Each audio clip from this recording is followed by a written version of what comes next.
Welcome back. Now, Minister of Works David Umahi has credited President Bola Tinubu with preventing Nigeria from becoming a failed state and urged youth to abandon their planned protest to support infrastructure development. Well, Folashade Tinubu Ojo, the president's daughter, who also doubles as Iyaloja General of Lagos, called on Lagos traders to keep their children from participating in the protest and to give her father 3 years to address their concerns, highlighting government's progress and the impact of the 2020 #EndSARS protest.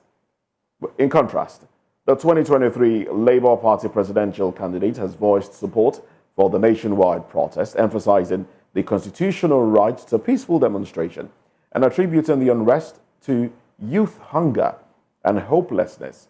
He has urged authorities to engage with the protesters. Additionally, the Nigeria Youth for Atiku, NYFA, that's another association, have suggested President Tinubu address the nation and reconsider policies to mitigate protest threats.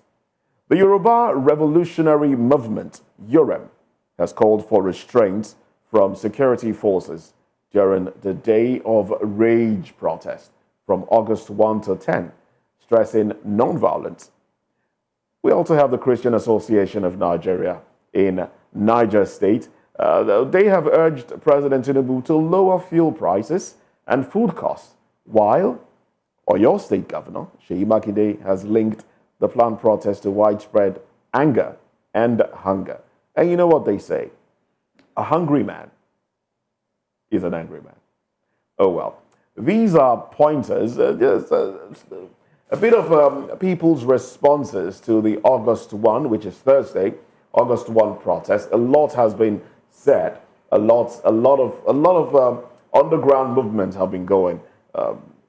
Traditional rulers have come to lend their voice to the call for the cancellation of the protest. Now, let's come back to the studio and x-ray the situation and see where Nigerians stand, the thoughts of Nigerians, and the intent of Nigerians really. Are protesters, are Nigerian youths hoodlums?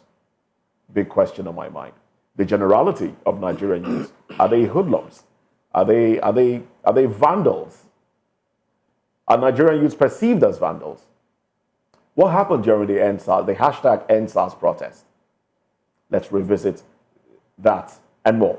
Well, joining us in the studio, we have Prince Francis Chilaka, who is a political analyst, and we also have with us, he was with us from the newspaper review into these conversations, this and the next. We have Mr. Akin Fatunke, who is an economist and a communications consultant.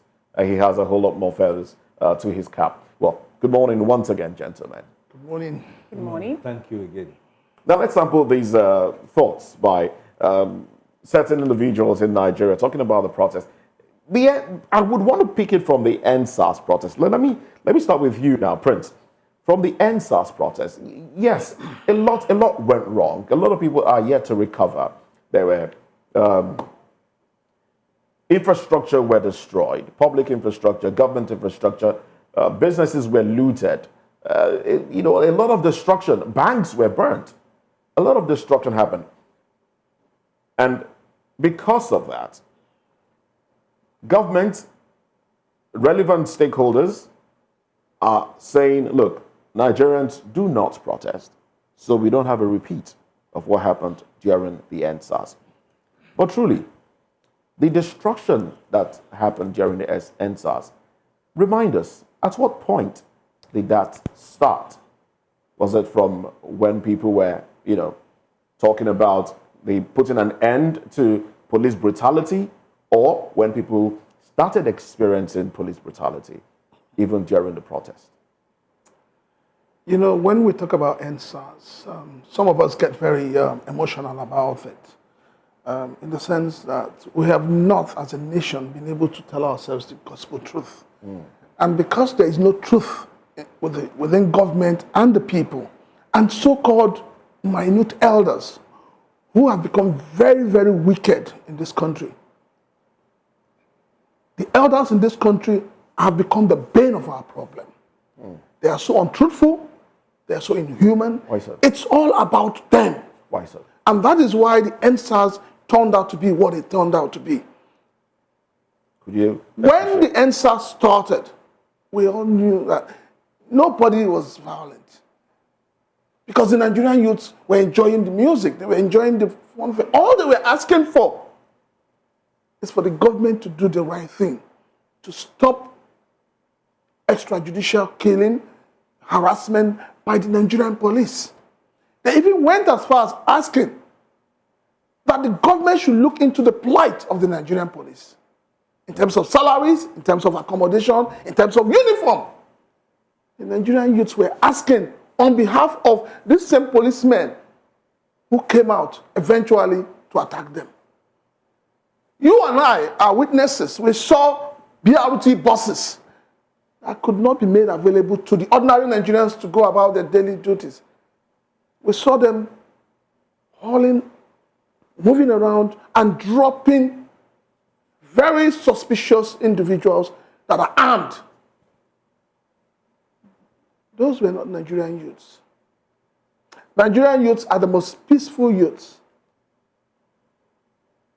So anybody looking at NSAS and looking at the current protests that people want to embark on and trying to use the NSAS as a justification, that person is insane. In the words of Falana a few days ago, he made mention of Nigerian politicians being the ones that actually sponsored the hoodlums that took over the NSAS. #NSAS that happened in 2020. Now, do you actually think that from what some people are saying, do you see another part of that repeating itself again with this hashtag and bad governance in Nigeria? When the current president and the likes of Wole Soyinka and even the former President Buhari, when they led the protest to Ojota,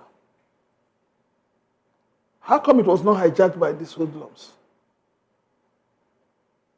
So should credit be given to them for? No. I'm asking a question. I'm not giving them any credit. No. What played out was that you had Jonathan as a president who believed in the rule of law, who respected the Nigerian citizens.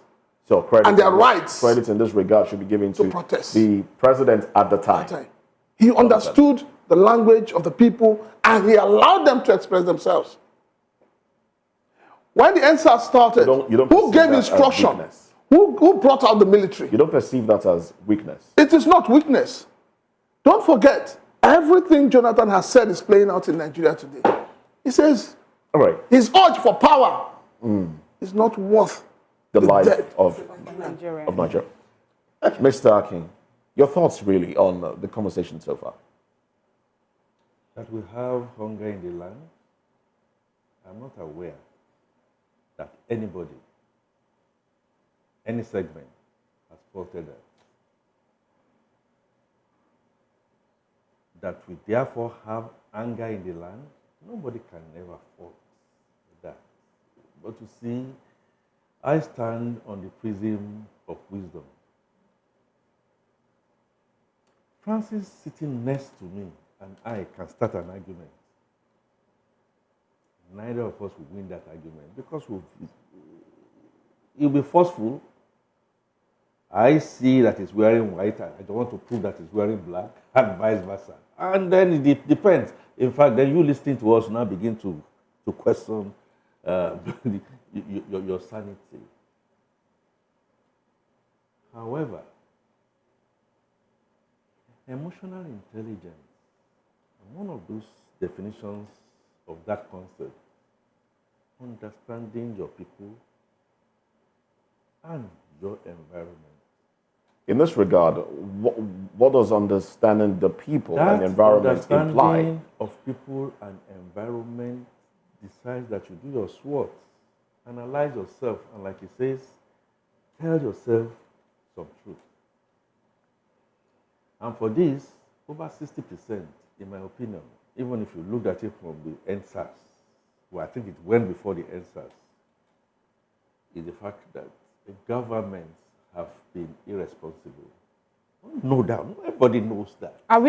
Is the government really responsible with the likes of Dave Umahi coming up to say that Nigeria would have been a failed state if God did not bring Tinubu? Maybe there's something we don't know that is playing out, because he went further to say that, but he said, yet there might be hardship, but the dawn is the darkest part of the night. We see a lot of hope and positive indices. So let us give more time and support to the present administration, even when we know that the recent MPR rate has risen from 26.25% to 26.75%. Mr. Akin Fatake. The point I make still stands. Governments, it's a continuum, have been irresponsible. If you refuse to sow yesterday, you cannot be thinking of reaping today. Yes, it has gotten worse because we had 8 years of APC government in addition to this particular government. Yeah, of course, you can sit down and say the irresponsibility has been perpetrated. Does not necessarily mean that the 16 years of PDP was also El Dorado. So I am making the point that if you now understand your environment, I am not also aware that anybody has said people should not go on protest. Well, how? The last thing I will ever say, if you say you're not aware, that would be strange, because we are seeing a lot of individuals, a lot of traditional rulers I came to this saying table, that people should not go out to protest. As a communicator, I'm telling you, if people are pleading because doesn't mean that they are saying they don't have a right to protest. Initially, there were threats. Now, we're not talking about people not having the right to protest. They have Let me point right, something to you. They have that right to protest. We say, go ahead. You did say the police act. I'm sorry. Allow me drop this, please. Okay. You did say that you're not aware of anybody asking people not to protest. You also did say that protesting is the right of a people. Yeah. Let's look at the daughter of the president, Folashade Tinubu Ojo, who addressed market women at Dosumu Market, telling them not to protest, telling them to keep their children indoors because the Lagos state government, not to protest in Lagos because the Lagos state government has done enough, has done a lot for them. So if you decide, I don't have a problem with that. If you decide that you want to begin to listen to non-state actors, it's your choice. Should we consider her a non-state actor in this regard? Tinubu Ojo is a non-state actor. So please, let's understand and let's situate. How influential are some of these non-state actors? Wait. Let me throw my question to you. Let me make my point and then I keep my peace. All right. All right then. She's a non-state actor. And as far as I am concerned, what she wants or not want does not hold water. In the scheme of things, the Constitution guarantees that you can go on protest. What I am saying is that please go on protest. Even Peter Obi made that point. Go on protest, but please, let's make it peaceful. So, there's a difference. So how do you respond to the criticism of this government not doing enough to address the grievances of these protesters? Okay. Not doing enough, I agree. I am not sure any government has done real enough. But I agree with you, some of the things that my expectation is not going to be too different from who I would describe as state actors. State actors are people of influence saying, please go on protest, go in accordance with the Police Act 2020, Section 84.3, seek for permission to go for protest, and in seeking for permission to protest, make that known. Let's know who you are. Let's know who you are.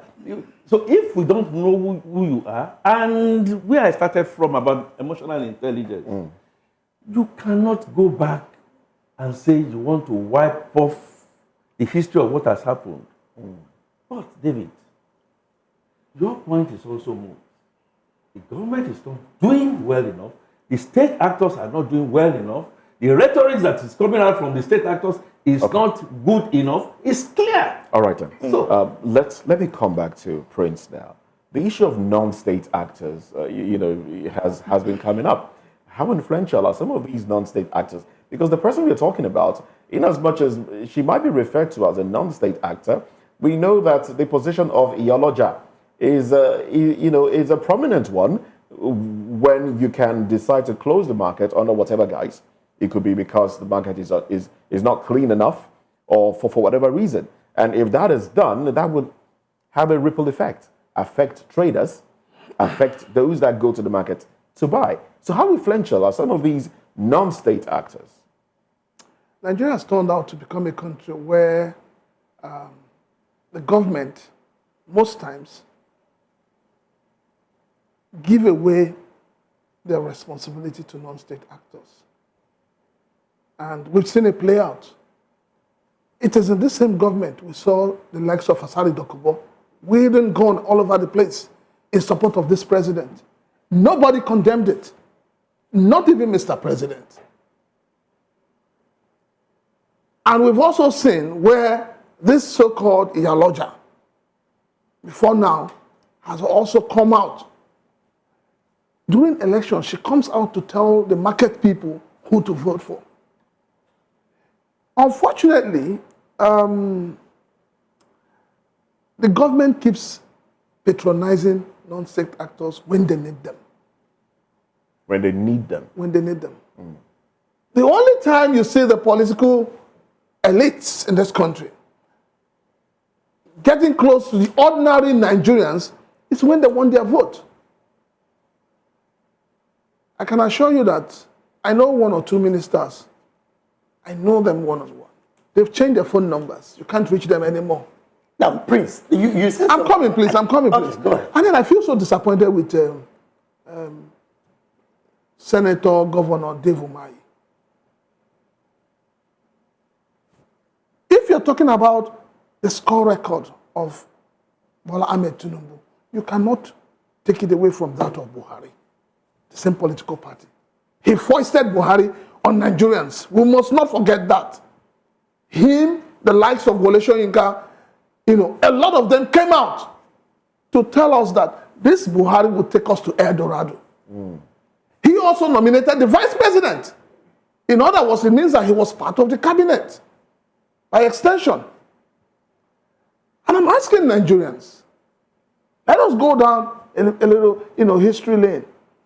If Peter Obi or Atiku, PDP, Labour Party, had won this election, what do you think APC would have done with the current situation today? Would they sit idly and watch?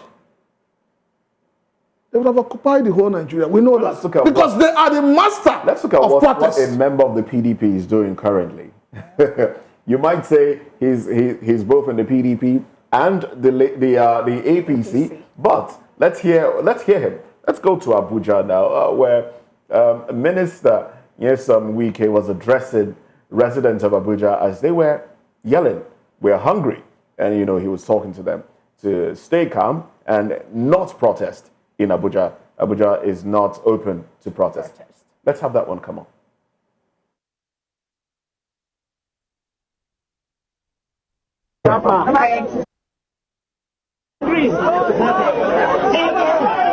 Stop going too far now. We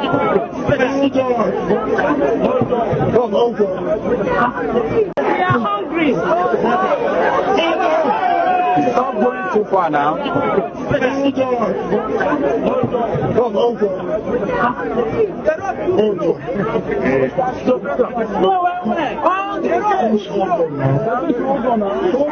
Calm down. You said you are going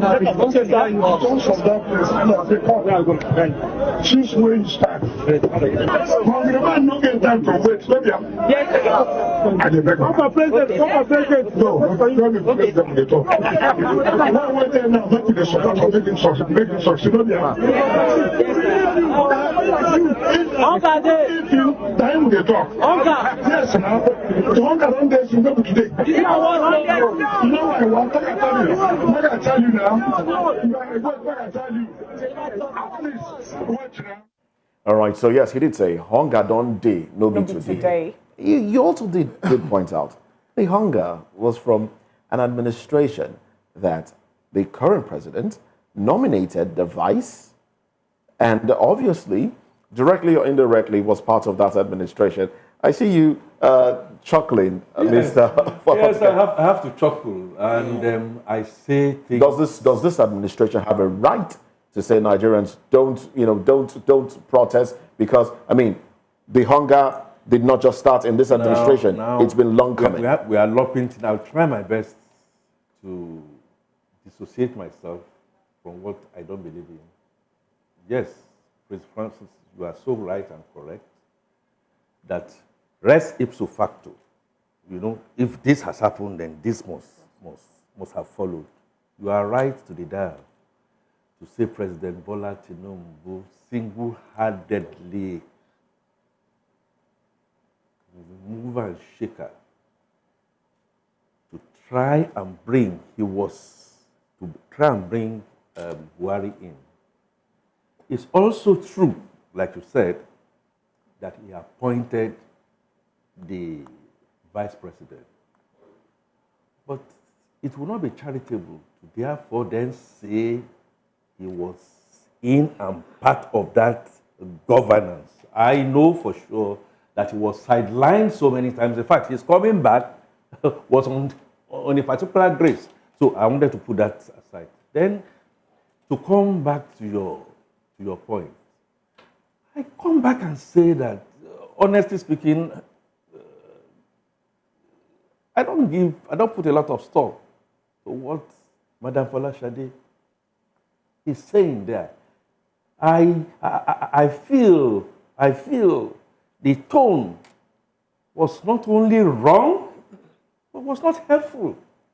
Has she been called to order by this government? Okay, I'm calling her to order. No. You are also you're a non-state actor. Now, I am a bit surprised because Folashade Ojo made a statement. The Alaba markets also made statements. We look at the tone of, we are not going to. That is a better tone. Look, you see, I am just trying to make this point to you.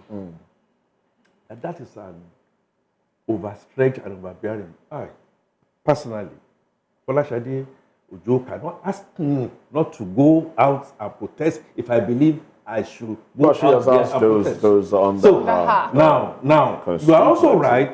You are also right. And you know very well, as a journalist, give out a bad order. That order will come back falling flat on you. Folashade Ojo has made statements, not necessarily on this one, and people say they are not going to take on to it. We see that statement. She hasn't got the force of law. She cannot command the police. She cannot command. We see that statement, and we also hear what came as a rumor on social media that the Lagos State, Lagos State will be organizing the Oro Festival. Political Oro. From the 1st of August to the 15th. No, that was before Shade spoke. Yes. Yeah. I did say. Okay. You see, this is where we're getting it totally wrong. Over time, we have allowed the politicians to bastardize our tradition and culture, and we're also allowing them to bastardize our religion. Divide us. Because suddenly, when they were going to buy cars for senators, did you see any dissension? Did you see any dissension? Was there any did anybody ask Oro? Did they consult Oro to say, Oro, should they buy this car? Did we say Labour Party? Did they consult our religious leaders? Did they consult our traditional rulers? What exactly would be the consequences of not attending to the situation that the people are crying about, and rather going ahead to do something? What the government is doing is, you can stop people from protesting, but you cannot stop people from getting hungry and getting angry. Getting angry especially. Because when you bring out the might of the force to say no protest, what will come after it, this government will not be able to continue. What do you think will come out? Exactly. You want to hear that? From you, please. Yeah. I'm sure you have kids. And you wake up one morning and you tell your kids, no watching of cartoon today. and you have about 4 or 5 kids in the house, no problem. Your last born, probably about 3 years old, will be the first one to go on the television. And then you flog them. Good. Discipline them. When you discipline, the next one will go. So what then do you do? So what then do you do? You are in a state of anarchy. David, but Won't we have room arrest? you are asking in my mind the correct question. What is government therefore trying to do? The last time I checked, even though it's quasi, we have a federation. And everything is trained to the president. I agree. But what about subnationals? I also know that in Niger State, and I'm sure as pressmen, you've seen some of the moves that Bago is making to say, look, we have grains. Whether you believe that or not, we have grains we are going to distribute. I saw in Benue State, excuse me, in Borno State, I meant to say, I saw a picture of Professor Zulu. Physically, and that's a difference. People can say it's a photo op.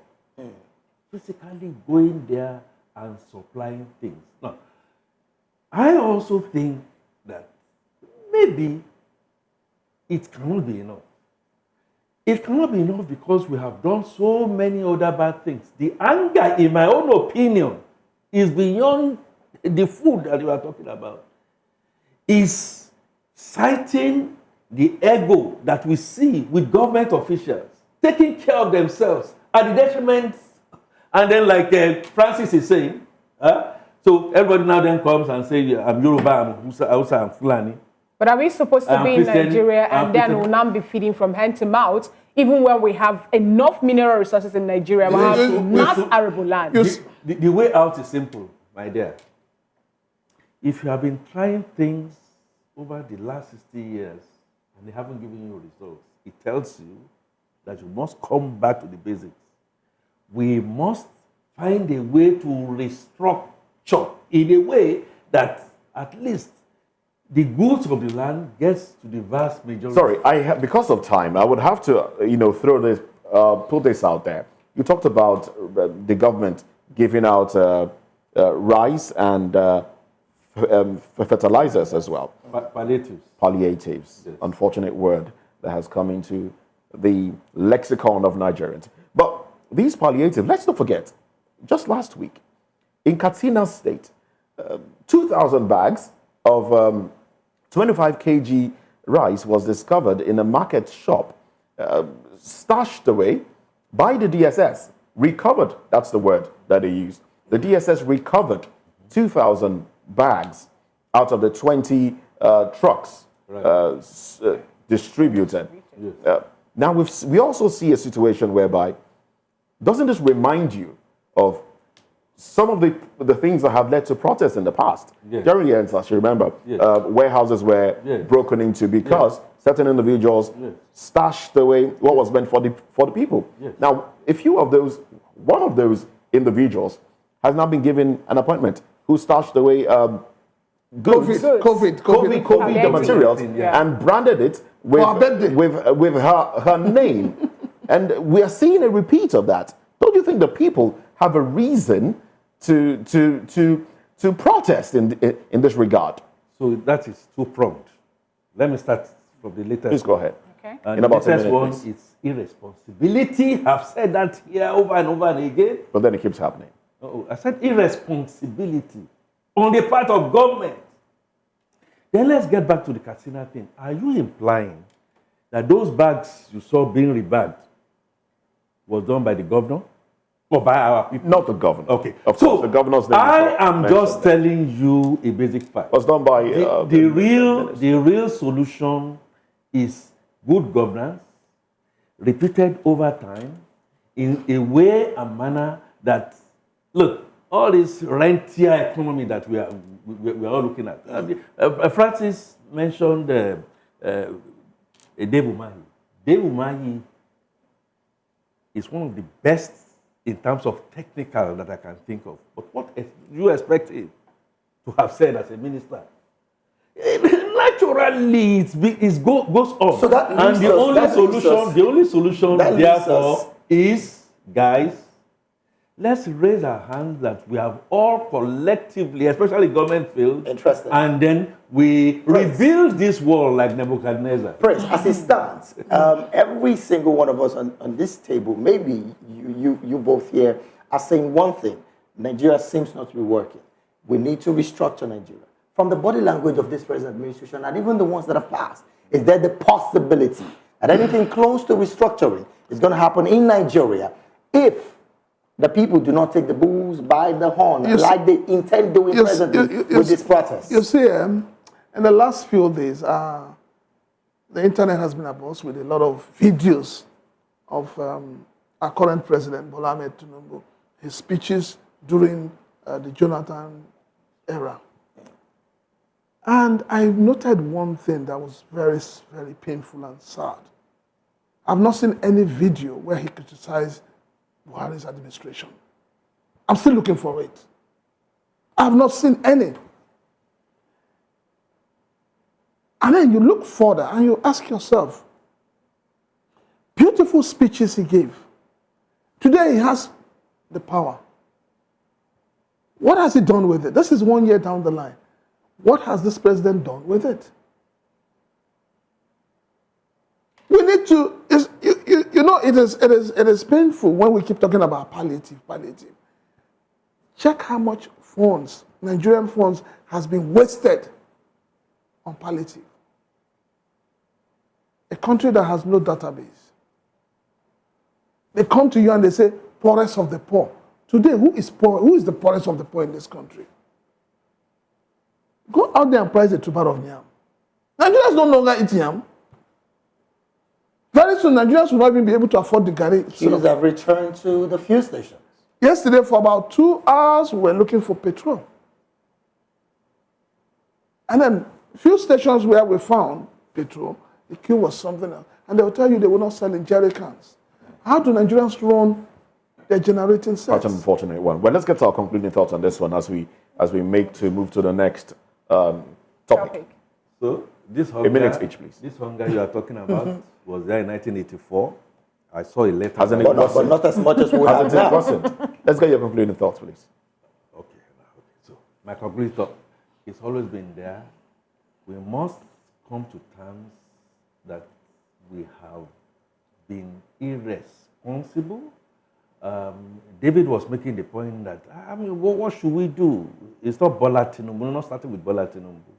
Since 1999, I've always had the phrase, Nigeria is not negotiable. When Jonathan came in, when he had a chance to do what he needed to do, you get onto the table and then you continue as usual. I think it's gotten to a stage, and you made a statement. I want to be very careful about this. It's very, very important. And if people want to take over, it has to be done in a way that is structured, not day of rage, where we begin to burn ourselves down. The people who are perpetrating this, they have 2 passports. They can fly and get out, but the common man and woman there will be left helpless. I know Kenya is... Well, we have a minute for your concluding thoughts. Exactly. And I think Kenya is a way to look at, but please be careful. I'm pleading. Yes, Very, very careful. Nigerians will be careful. Let's get your concluding thoughts in as well. Let us stop tagging Nigerian youths as troublemakers, as hoodlums, as thugs. Nigerian youths are the most peaceful youths all over the world. We know that. Nigerian youths, when you talk of life, they want life. They want to be happy. And the youths are not asking for too much. The youths are simply asking for good governance. Good governance. They are asking that our so-called men of God I just pray you should say should begin to look beyond tithes and offerings. They should begin to preach morality. We're asking our traditional leaders to stop making themselves available as tools in the hands of government. All right. All right. Thank you so much for that. But you know that the power to have a traditional leader still lies in the hands of the political elected or appointed. The Constitution. All right, but now we have to The move straight Constitution. down to the second topic of discussion, where we have the former Labour Party spokesperson, Kenneth Okonkwo, talking to Peter Obi. He said Peter Obi is not a brave leader, and he is no longer having any iota of confidence in him. We'll look at this after this quick break. Stay with us.